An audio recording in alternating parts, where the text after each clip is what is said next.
Today I'm going to talk about something very common, something that you know and you see every day, but you don't even notice it.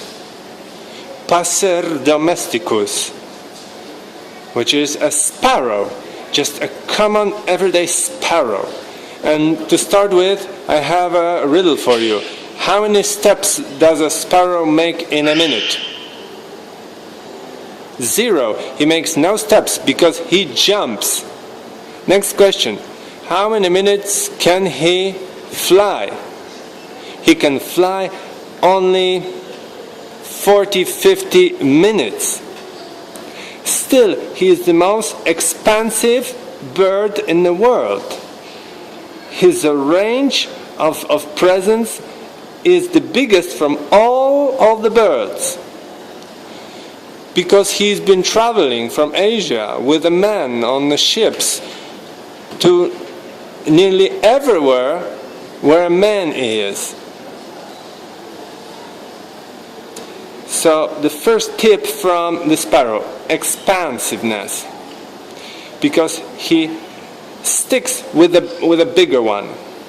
He's very flexible as it comes to starting his nest, his living place.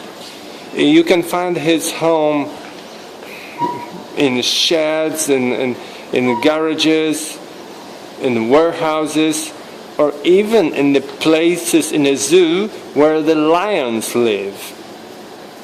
He probably likes to have good security. His nest was even found at the depth of 640 meters under the earth in a mine.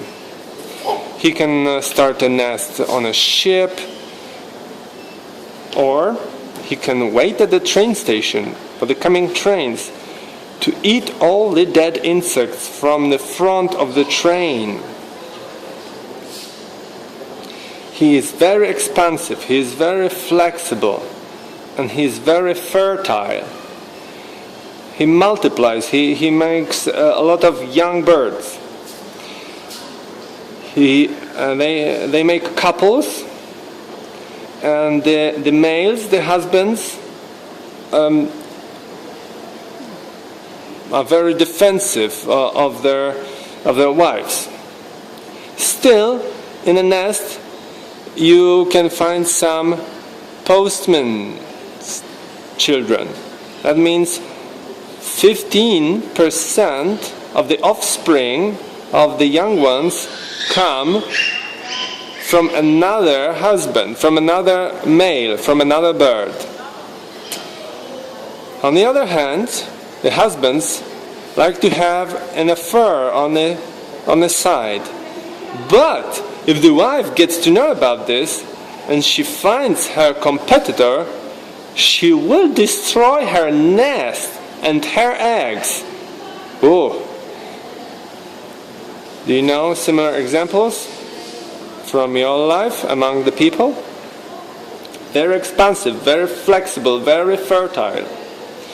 Also, very perseverant. If he doesn't manage to make let's say a married couple, he will be in a standby mode, in an assistant mode. He will become an uncle or an aunt, and he will be helping around in the maintenance of the nest, in the upbringing of the children. And in case one of the parents dies, he will take their place. That's a smart strategy, isn't it? The longest living recorded sparrow was 23 years old. So, for such a small bird, it is very long. Let's sum up all the lessons we have learned today from this little friend of ours, this little common, intriguing sparrow. He's very expansive, the most expansive bird in the world, thanks to sticking to the bigger one, to the bigger species. He's very flexible, he can start his nest anywhere, he's very fertile, and he is very perseverant. because he sticks around to help, counting on the chance to show off his skills, that he is up to the task of forming a relationship. So, what are you going to learn from the sparrow and implement in your life? Being expansive, being flexible, being fertile, or being perseverant?